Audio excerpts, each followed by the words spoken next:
un mismo territorio. Más de 6 décadas de guerras y cumbres internacionales sin ninguna solución. Miles de dramas de refugiados y víctimas de la violencia. Es la historia del conflicto entre israelíes y palestinos, que esta semana ha vuelto al lugar en que se originó, Naciones Unidas.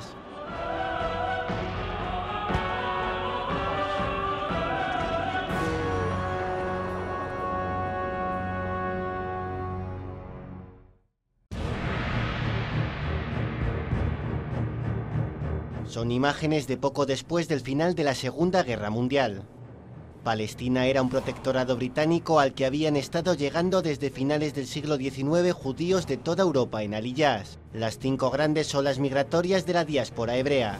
Si bien las relaciones entre judíos y palestinos ya dejaban mucho que desear desde hacía décadas, tras el Holocausto aumentó la radicalización del sionismo y la violencia en la zona. Londres se hartó y dejó todo en manos de la ONU, que en noviembre de 1947 decretó la partición del territorio palestino. Así Israel pudo constituirse como Estado en mayo de 1948, pero no sin un gran derramamiento de sangre. Ese ha sido el tributo que ha pagado Tel Aviv desde entonces por su soberanía. Solo un día después de su fundación entró en guerra con los árabes. Ese conflicto se repitió en 1956 y en 1967, en la Guerra de los 6 días, en la que conquistó Gaza y la península del Sinaí. En ella dio el golpe más doloroso para los palestinos, la conquista de Jerusalén. Deberíamos disfrutar como el resto de los pueblos de la libertad y hacerlo en un Estado palestino con las fronteras del 4 de junio de 1967, con Jerusalén Este como capital. 6 años más tarde, los árabes encabezados por Egipto volverían a atacar Israel en la guerra del Yom Kippur. En 1978, Tel Aviv firmó la paz con el Cairo a cambio de devolverle el Sinaí. Lo hizo con los acuerdos de Camp David auspiciados por el estadounidense Jimmy Carter. Con ellos, Israel privó a los palestinos de uno de sus mayores apoyos armados. No obstante, siguió con los conflictos en sus fronteras del norte en Siria y Líbano, una situación que llega hasta entrado el siglo XXI. Entre tanto, los palestinos habían visto la forja de un líder. En 1988, Yasser Arafat proclamó por primera vez la independencia de Palestina.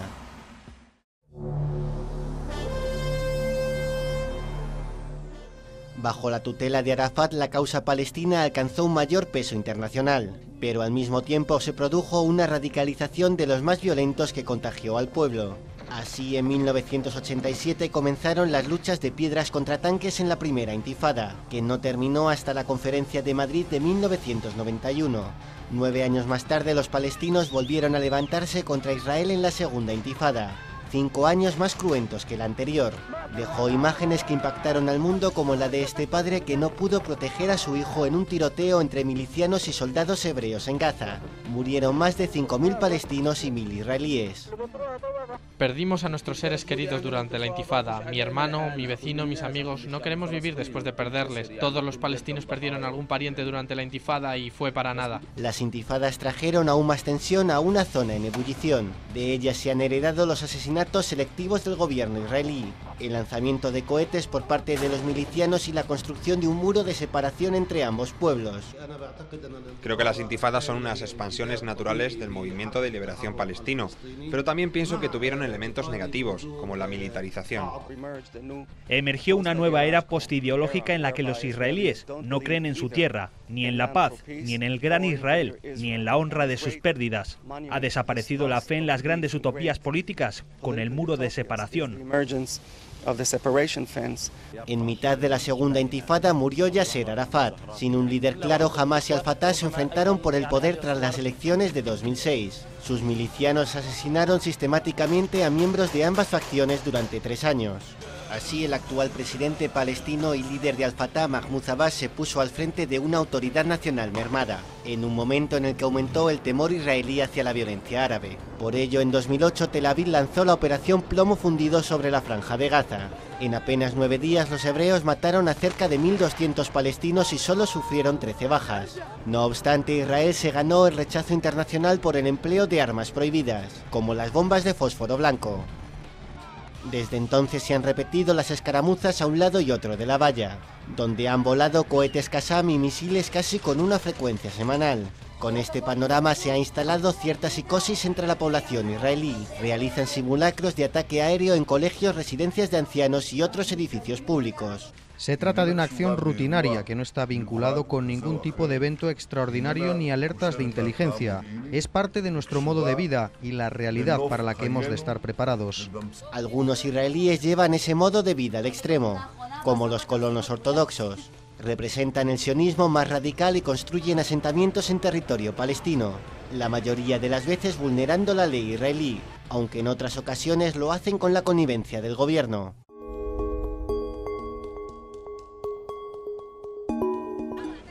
Con tanta violencia durante más de 60 años, cerca de 6 millones de palestinos se han exiliado en medio mundo, la mayoría en países árabes como Jordania, Siria, Líbano y Egipto. Solo la guerra de 1948 provocó una diáspora de más de 700.000 refugiados. La mayoría de los que se han quedado lo han hecho abocados a la pobreza, especialmente en Gaza.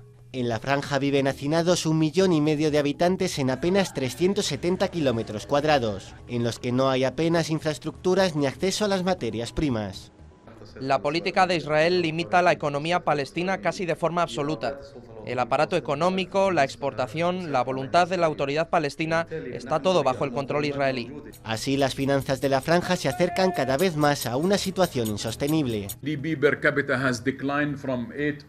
El Producto Interior Bruto per cápita ha caído desde el 8 al 4%, y además la posibilidad de un hipotético aumento de la inversión en los territorios palestinos no ha ido realmente bien. Si los inversores no saben con certeza qué va a ocurrir mañana, ¿quién va a venir con dinero para la autoridad palestina?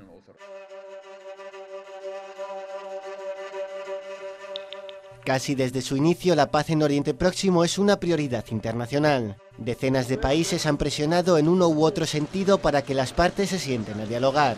El escollo siempre ha sido el reconocimiento del Estado palestino, el bloqueo sobre Gaza y la repartición del territorio, incluida Jerusalén. Es lo que se ha discutido esta semana en la ONU, y todo apunta a que seguirá como un bache insalvable, a pesar de su tratamiento en la Asamblea General. Israel es consciente de que la ley internacional beneficiará a la causa palestina y de que todas las resoluciones que aprueben los órganos internacionales también la beneficiarán. La internacionalización de la causa es para el beneficio de los palestinos y contrario a los intereses israelíes. ¿Puede cambiar algo? Mi opinión, basada en los aspectos puramente legales, es que no. Nada cambiará. La Asamblea General no tiene autoridad para introducir cambios, pero puede haber implicaciones. Esta es una escena cotidiana en la frontera de Cisjordania. Adolescentes palestinos lanzan piedras contra los soldados israelíes, algo que se repite casi a diario. Demuestra que por mucho que hablen sus líderes, que les junten para que dialoguen o se amenacen mutuamente, la situación es la misma. 60 años después, palestinos e israelíes siguen siendo vecinos mal avenidos de una casa que están obligados a compartir.